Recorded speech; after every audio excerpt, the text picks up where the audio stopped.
Back to Santa Barbara, Sheriff Bill Brown, and hear what he has to say. These burn areas throughout the South Coast, you should start leaving now. Due to the approaching danger and the potential for debris flows, we want everyone to be out of the area and out of harm's way by nightfall. It is important to understand that while this storm is not expected to be as powerful as the one that we experienced on January the 9th, it does meet the threshold for calling for a mandatory evacuation.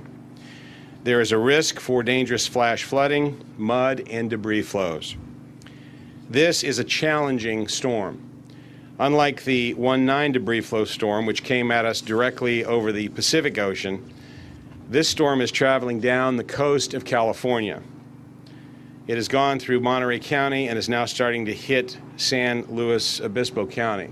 And because of its direction and trajectory, it is impossible for the Weather Service to predict exactly where it is going to hit and exactly where the most intensely hit portion of our area will be. Because of that approach and because of that situation, the extreme impact, all we know is that the extreme impact of the storm is expected to be in our area between 2 a.m. and 8 a.m. Tomorrow morning, Friday morning. At noon today, Sheriff's deputies will begin conducting door-to-door evacuation notifications in the extreme risk areas. They will knock on as many doors as possible and contact as many of our community members as possible.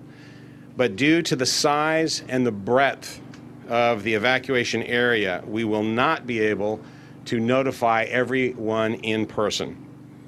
It is therefore very important that you spread the word about this evacuation.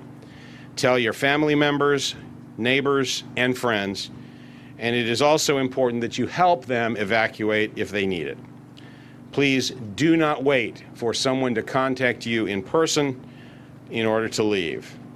Also, for those who don't live in an evacuation area, please be willing and express that willingness to take in a friend or a family member who has to evacuate. We know that evacuations are incredibly inconvenient and stressful. We know that they are a burden financially for businesses and that they are disruptive to schools.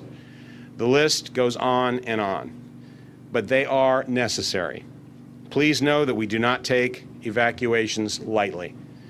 We are issuing this mandatory evacuation order because there is a risk to life and property and a risk of a disruption of critical services. The school day today will be able to be completed as normal. If your students are enrolled in after-school programs and you live in an evacuation area, or you're in an evacuation area, you are encouraged to pick them up after school itself so that you have time to get out of the area before nightfall. The school districts will be contacting parents regarding the status of school tomorrow.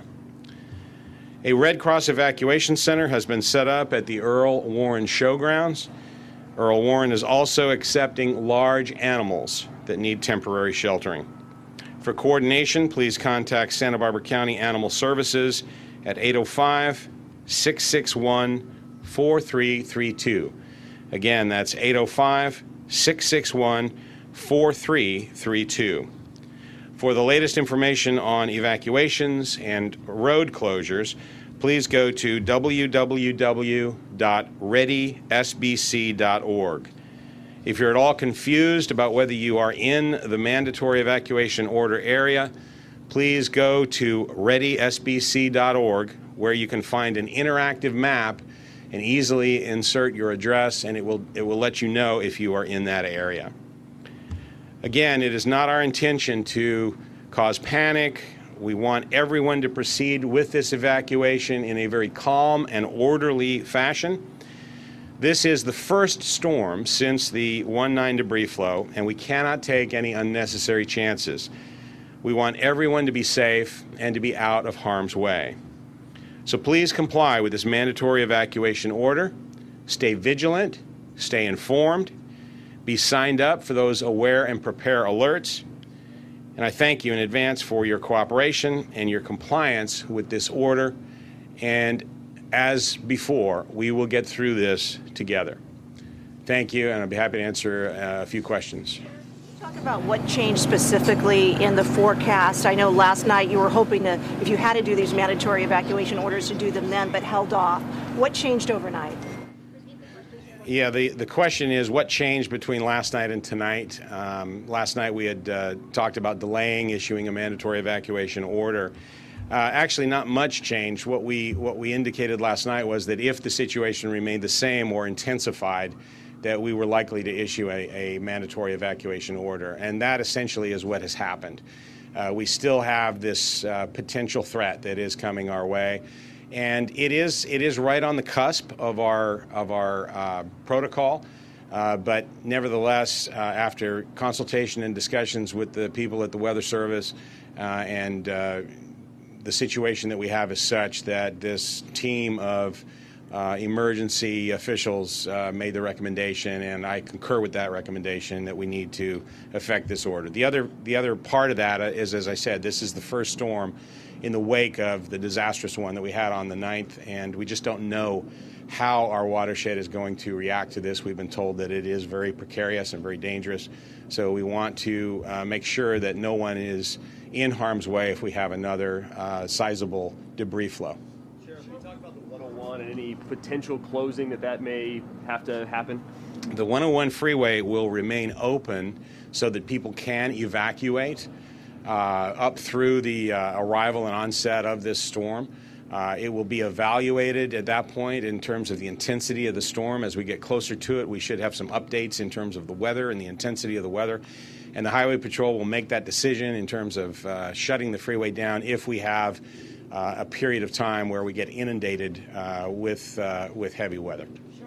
A month ago, so many chose not to leave. You're listening to Sheriff Santa Barbara Sheriff Bill Brown making announcements about the evacuation plans that he is going to be carrying out. He's asking residents in the burn areas to start leaving now, that everyone should be out by 6 p.m. tonight. And although this storm is not going to be as severe as the one in January, there is a severe threat of a loss of life and damage to property. And you know what? Unlike other areas when evacuation orders are given and people decide to stay, I don't think there's going to be any problem convincing the people in Montecito that they're going to have to go.